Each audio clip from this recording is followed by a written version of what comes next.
ಓಂ ಸಾಯಿರಾಮ್. 7ನೇ ಅಧ್ಯಾಯ. 7ನೇ ಅಧ್ಯಾಯದಲ್ಲಿ ಅದ್ಭುತ ಅವತಾರ.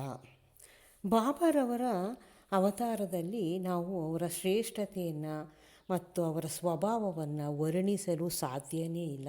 ಬಾಬಾರವರು ದೈವಾಂಶ ಸಂಭೂತರಾಗಿದ್ದರು. ಅದು ಆಗ ತಿಳಿದವರಿಗೆ ಅನುಭವ ಆದವ್ರಿಗೆ ಗೊತ್ತಿತ್ತು ಬಾಬಾ ಇದ್ದಾಗ. ಈಗಲೂ ಕೂಡ ಬಾಬಾನ ನಾವು ದೇವರಂತೆಯೇ ಪೂಜಿಸ್ತೀವಿ. ಆದರೆ ಇದ್ದಾಗ ತುಂಬ ಜನರಿಗೆ ಅನುಭವಗಳಾಗಿರ್ತಿತ್ತು. ಅವರಿದ್ದಾಗ ಯಾವಾಗಲೂ ಬಡವರು, ಇವನು ಶ್ರೀಮಂತ ಅಂತ ಭೇದ ಭಾವ ಮಾಡ್ತಿರ್ಲಿಲ್ಲ. ಎಲ್ಲರೂ ಒಂದೇ ಅಂತ ಹೇಳ್ತಾಯಿದ್ರು. ಮತ್ತು ಬಾಬಾರವರ ಸೇವೆ ಮಾಡಬೇಕು ಅಂದರೆ ಪೂರ್ವಜನ್ಮದ ಪುಣ್ಯದ ಫಲ ಇದ್ದರೆ ಮಾತ್ರ ಅವ್ರ ಸೇವೆ ಮಾಡೋಕ್ಕೆ ಸಾಧ್ಯ. ಮತ್ತು ಬಾಬಾರವ್ರಿಗೆ ಎಲ್ಲ ಥರದ ಯೋಗಾಸನಗಳು ಕೂಡ ಬರ್ತಿತ್ತು. ಮೋತಿ, ಧೋತಿ ಮತ್ತು ಖಂಡಯೋಗ ಇವುಗಳನ್ನೆಲ್ಲ ಬಾಬಾ ಕಲ್ತಿದ್ರು ಅವರು. ಮತ್ತು ಅವ್ರನ್ನ ನಾವು ಹಿಂದೂ ಮತ್ತು ಮುಸಲ್ಮಾನರು ಇಬ್ಬರೂ ಒಂದೇ ಅಂತ ಬಾಬಾ ಹೇಳ್ತಾಯಿದ್ರು. ಅವ್ರನ್ನ ನಾವು ಹಿಂದೂಗಳು ಅಂತ ನಾವು ಕರೆಯೋದಿದ್ರೆ ಅವರು ಮಸೀದಿಲಿ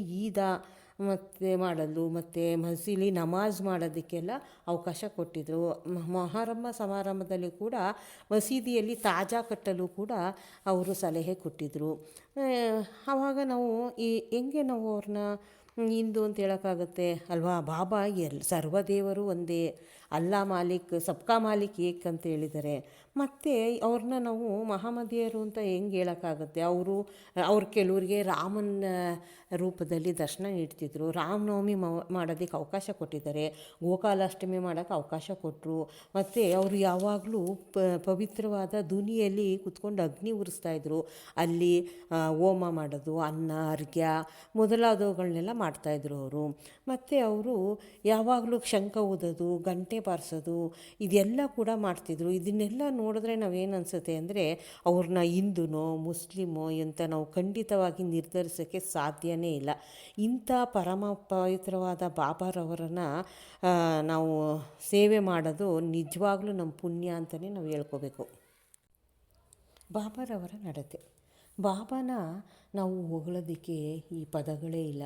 ಅವರು ಇದ್ದಾಗ ದಾನಶೀಲರಾಗಿದ್ದರು ಮತ್ತು ಧರ್ಮಿಷ್ಠರಾಗಿದ್ದರು. ಎಲ್ಲರಿಗೂ ಕೂಡ ತಮಗೆ ಬಂದಿದ್ದ ದಕ್ಷಿಣೆನ ಎಲ್ರಿಗೂ ಕೂಡ ಹಂಚ್ಬಿಡ್ತಾಯಿದ್ರು ಅವರು.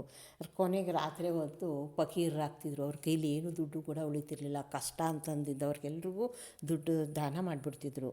ಮತ್ತು ಬಾಬಾರವ್ರನ್ನ ಎಷ್ಟೊಂದು ಜನ ಬಂದು ನೋಡ್ಕೊಂಡು ಹೋಗಿ ಅವ್ರ ದರ್ಶನದಿಂದ ಎಷ್ಟೊಂದು ಜನಕ್ಕೆ ಅನಾರೋಗ್ಯದಿಂದ ಇದ್ದವ್ರಿಗೆಲ್ಲ ಆರೋಗ್ಯ ಬಂತು. ಮತ್ತು ಕೆಲವ್ರಿಗೆ ಹೇಳಬೇಕು ಅಂದರೆ ಕಣ್ಣಿಲ್ದೇದವ್ರಿಗೆಲ್ಲ ಕಣ್ಣು ಬಂದಿತ್ತು, ಕಾಲಿಲ್ದೇದವ್ರಿಗೆ ಕಾಲು ನಡೆಯೋಕ್ಕೆ ಕಾಲು ಬಂತು. ಈ ಥರ ಪ್ರತಿಯೊಂದು ಕೂಡ ಬಾಬಾ ಇದ್ದಾಗ ನಡೀತಾ ಇದ್ದಾಗ ಈ ಕೀರ್ತಿ ಎಲ್ಲ ಕಡೆ ಇಡೀ ದೇಶದಲ್ಲೇ ಹರಡುತ್ತೆ. ಆಗ ಎಲ್ಲರಿಗೂ ಬಾಬುನ ಹತ್ರ ಬಂದು ದರ್ಶನ ಮಾಡ್ಕೊಂಡು ಹೋದಾಗ ಎಲ್ರಿಗೂ ಒಂದು ಒಳ್ಳೆಯದಾಗ್ತಾಯಿತ್ತು. ಇದರಿಂದ ಬಾಬಾ ಅವರು ಒಂದು ರೋಗ, ಊರಲ್ಲಿ ಯಾರೂ ಕೂಡ ವೈದ್ಯರಿರಲಿಲ್ಲ ಆಗ ಬಾಬನ ಮಾತುಗಳೇ ಕಾಯಿಲೆಗೆ ವಾಸಿಯಾಗ್ತಿತ್ತು. ಒಬ್ಬನಿಗೆ ಕಣ್ಣು ಊದ್ಕೊಂಬಿಟ್ಟಿರುತ್ತೆ. ಆವಾಗ ಅವನು ಬಾಬನ ಹತ್ರ ಬಂದು ಕೇಳಿದಾಗ ಬಾಬಾ ಒಂದು ಮುಲಾಮ್ ಹಾಕೋದೇ ಆಗಲಿ, ಹಸುವಿನ ಹಾಲು ಹಾಕೋದಾಗಲಿ ಏನೂ ಮಾಡಲಿಲ್ಲ. ಅವ್ರು ಏನು ಮಾಡಿದ್ರು ಗೊತ್ತಾ?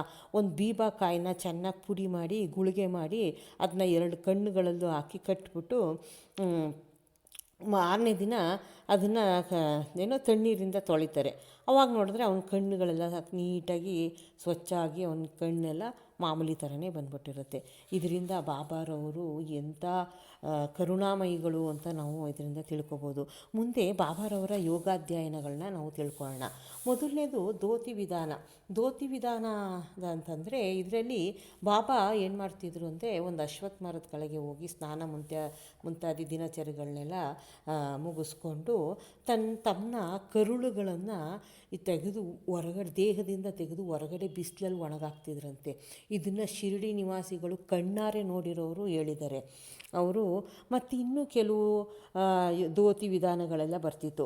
ಖಂಡ ವಿಧಾನದಲ್ಲಿ ಏನು ಅಂದರೆ ಇನ್ನೊಂದು ಸಲ ಅವರು ಕೈಕಾಲುಗಳನ್ನ ತೆಗೆದು ಬೇರ್ಪಡಿಸಿ ಬೇರೆ ಬೇರೆ ಕಡೆ ಇಟ್ಟಿರ್ತಾರೆ. ಆವಾಗ ಒಬ್ಬ ದಾರಿ ನೋಡಿಬಿಟ್ಟು ಬಾಬನ ಯಾರೋ ಕೊಲೆ ಮಾಡಿಬಿಟ್ಟಿದ್ದಾರೆ, ಇದನ್ನೆಲ್ಲ ಊರ ಜನಕ್ಕೆಲ್ಲ ನಾನು ಹೋಗಿ ಹೇಳಬೇಕು ಅಂತಂದು ಅಂತ ಅನ್ಕೋತಾನೆ.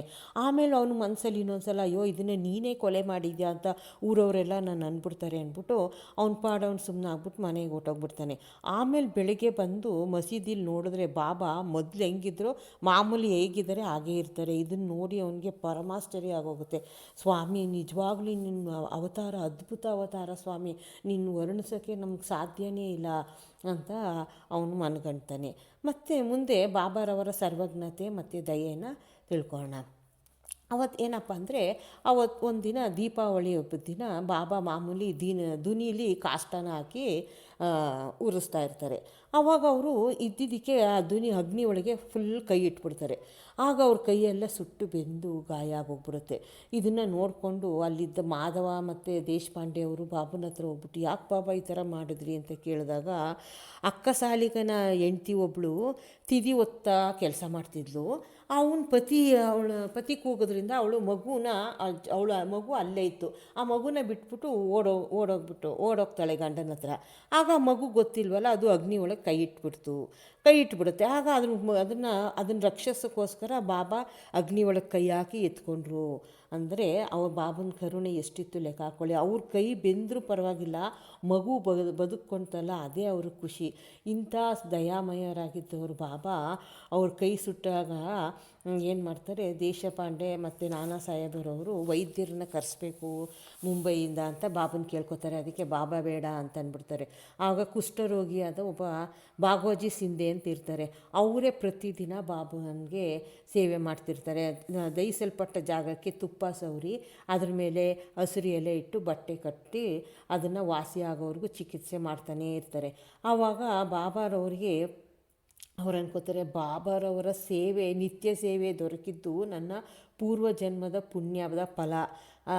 ಅಂದರೆ ಪೂರ್ವಜನ್ಮದಲ್ಲಿ ಅವ್ರು ಪಾಪಿಷ್ಟ್ರಾಗಿರ್ತಾರೆ. ಅವ್ರು ಕುಷ್ಠರೋಗ ಆಗಿದ್ರು ಅವರು ಮಾನಸಿಕ ಒಳಗಡೆ ಅಂತರಂಗದಲ್ಲಿ ಖುಷಿಯಾಗಿರ್ತಾರೆ. ಅವ್ರಿಗೆ ಈ ಸೇವೆ, ಬಾಬಾರವರ ಈ ಸೇವೆ ದೊರಕಿದ್ದು ನನ್ನ ಅದೃಷ್ಟನೇ ಸರಿ ಅಂತ ಅವರು ಹೇಳ್ತಾರೆ. ಬಾಬಾರವರ ಇನ್ನೊಂದು ಲೀಲೆ ಅದೇನು ಅಂದರೆ, ಶ್ರೀಮತಿ ಕಾರ್ಪಡೆಯವರು ಮಗನ ಜೊತೆ ಶಿರಡೀಲಿ ಬಂದು ಕೆಲವು ದಿನ ಇದ್ದು ಬಾಬನ ಸೇವೆ ಮಾಡೋಕ್ಕೆ ಅಂತ ಬರ್ತಾರೆ. ಅವ್ರ ಮಗನಿಗೆ ಮೊದಲು ಜ್ವರ ಬಂದು ಅದು ಬಿಬೋನಿಕ್ ಪ್ಲೇಗ್ ರೋಗ ಅಂಟ್ಕೊಂಡ್ಬಿಡುತ್ತೆ. ಇದರಿಂದ ಅವ್ರ ತಾಯಿಗೆ ಭಯ ಬಂದು ಅವರು ನಾವು ವಾಪಸ್ ನಮ್ಮೂರು ಅಮರಾವತಿಗೆ ಹೋಗ್ತೀವಿ, ಬಾಬಾ ಅಪ್ಪಣೆ ಕೊಡಿ ಅಂತ ಬಂದು ಕೇಳಿದಾಗ ಬಾಬಾ ಹೇಳ್ತಾರೆ, ನೋಡಮ್ಮ, ಗಗನವನ್ನು ಕಾರ್ಮೋಡವು ಆವರಿಸಿದೆ, ಆದರೆ ಅದು ಹಾಗೇ ಇರಲಾರದು, ಕ್ರಮೇಣ ಕರಗಿ ಗಗನವು ಸ್ವಚ್ಛವಾಗುತ್ತದೆ ಅಂತ ಹೇಳಿ ತಮ್ಮ ನಿಲುವಂಗಿನ ಮೇಲಕ್ಕೆ ತೆಗೆದು ಅವ್ರಿಗಾಗಿದ್ದ 3 ಗಂಟುಗಳನ್ನು ತೋರಿಸ್ತಾರೆ. ನೋಡು, ನಾನು ಭಕ್ತರಿಗೋಸ್ಕರ ಕಷ್ಟ ಅನುಭವಿಸಬೇಕಾಗಿದೆ, ಅವರ ಕಷ್ಟಗಳೆಲ್ಲವೂ ನನ್ನದು. ಅಂದರೆ ಇದರಿಂದ ಬಾಬನ ಕರುಣಾಮಯ ನಮಗೆ ತಿಳ್ಕೊಬೋದು. ಅವನಿಗೆ ಬಂದಿದ್ದ ಜ್ವರ, ಪ್ಲೇಗ್ನ ಬಾಬಾ ಗಂಟು ರೂಪದಲ್ಲಿ ಅವ್ರು ತಗೊಂಡಿರ್ತಾರೆ. ಇದರಲ್ಲಿ ಬಾಬಾರವರ ಕರುಣಾಮಯತ್ವ ನಮಗೆ ತಿಳಿಯುತ್ತದೆ. ಪಂಢರಾಪುರದ ಯಾತ್ರೆ. ಬಾಬಾ ಅವ್ರ ಭಕ್ತರನ್ನ ಎಷ್ಟು ಪ್ರೀತಿಸ್ತಿದ್ರು ಮತ್ತು ಅವರ ಆಸೆ ಆಕಾಂಕ್ಷೆಗಳನ್ನೆಲ್ಲ ಹೆಂಗೆ ನೆರವೇರಿಸ್ತಿದ್ರು ಅಂತ ಈ ಘಟನೆಯಿಂದ ನಾವು ತಿಳ್ಕೊಬೋದು. ಒಂದು ಸಲ ಶ್ರೀ ನಾನಾ ಸಾಹೇಬ ಚೋಂದರ್ಕರ್ ಅವರು ಬಾಬಾರವರ ದರ್ಶನಕ್ಕೆ ಅಂತ ಶಿರಡಿಗೆ ಬರಬೇಕು ಅಂತ ಅಂದ್ಕೋತಾರೆ. ಅವ್ರಿಗೆ ಹೆಂಗೆ ಅಂದರೆ ಪಂಢರಾಪುರಕ್ಕೆ ಅವರಿಗೆ ವರ್ಗಾವಣೆ ಆಗಿಬಿಡುತ್ತೆ. ಆಗ ಪಂಢರಾಪುರಕ್ಕೆ ಹೋಗಲೇಬೇಕಾಗಿಲ್ಲ ಕೆಲಸಕ್ಕೋಸ್ಕರ. ಅದಕ್ಕೋಸ್ಕರ ಅವ್ರು ಏನು ಮಾಡ್ತಾರೆ, ಶಿರಡಿಗೆ ಬಂದು ಬಾಬನ ದರ್ಶನ ಮಾಡ್ಕೊಂಡು ಆಮೇಲೆ ಪಂಢರಾಪುರಕ್ಕೆ ಹೋಗೋಣ ಅಂತ ಶಿರಡಿಗೆ ಬರ್ತಾರೆ. ಆಗ ಅವನು ಬಂದು ನನ್ನ ಪಂಢರಾಪುರಕ್ಕೆ ಬನ್ನಿ ಅಂತ ಕರೀತಾನೆ ಅಂತ ಬಾಬಂಗೆ ಮೊದಲೇ ಮನವರಿಕೆ ಆಗಿ ಅವ್ರೇನು ಮಾಡ್ತಾರೆ, ಮಾಳಸಾಪತಿ ಮತ್ತು ಬೇರೆಯವ್ರ ಜೊತೆ ಎಲ್ಲ ಸೇರಿಕೊಂಡು ನಾವು ಪಂಢರಾಪುರದ ಬಾಗಿಲು ತೆಗೆದಿದೆ, ನಾವೀಗೆಲ್ಲ ಸೇರ್ಕೊಂಡು ಭಜನೆ ಮಾಡೋಣ, ನಾನು ನನ್ನ ದೇವರಾದ ವಾಸಸ್ಥಾನವಾದ ಪಂಢರಾಪುರಕ್ಕೆ ಹೋಗಿ ನೆಲೆಸ್ತೀನಿ, ಭಜನೆ ಶುರು ಮಾಡೋಣ ಅಂತ ಎಲ್ಲರ ಜೊತೆ ಸೇರ್ಕೊಂಡು ಭಜನೆ ಪ್ರಾರಂಭ ಮಾಡ್ತಾರೆ. ಆಗ ನಾನಾ ಸಾಹೇಬ ಕುಟುಂಬ ಸಮೇತ ಬಂದು ಬಾಬಂಗೆ ನಮಸ್ಕರಿಸಿ, ಸ್ವಾಮಿ ನೀವು ಪಂಢರಾಪುರಕ್ಕೆ ನನ್ನ ಜೊತೆ ಬರಬೇಕು ಅಂತ ಪ್ರಾರ್ಥಿಸ್ತಾನೆ. ಆಗ ಅವನಿಗೆ ಬಾಬಾ ಹೇಳ್ತಾರೆ, ಪಂಢರಾಪುರಕ್ಕೆ ಹೋಗೋ ಇಚ್ಛೆಯಿಂದನೇ ಭಜನೆ ಆರಂಭಿಸಿದ್ದೀವಿ ಅಂತ ಮಾತು ಹೇಳಿದ ತಕ್ಷಣ ನಾನಾ ಸಾಹೇಬರಿಗೆ ಮನಸ್ಸು ಕರಗಿ ಬಾಬನ ಪಾದಾವರವಿಂದಗಳಿಗೆ ಎರಗಿ ಅವರಿಂದ ಆಶೀರ್ವಾದ ತೆಗೋತಾನೆ. ಉದಿ ತಗೊಂಡು ಪಂಢರಾಪುರಕ್ಕೆ ಪ್ರಯಾಣ ಬೆಳೆಸ್ತಾರೆ. ಇದಿಷ್ಟು 7ನೇ ಅಧ್ಯಾಯ. ಮುಂದೆ 8ನೇ ಅಧ್ಯಾಯ. ದಯವಿಟ್ಟು ನನ್ನ ಚಾನಲ್ನ ಸಬ್ಸ್ಕ್ರೈಬ್ ಆಗಿ.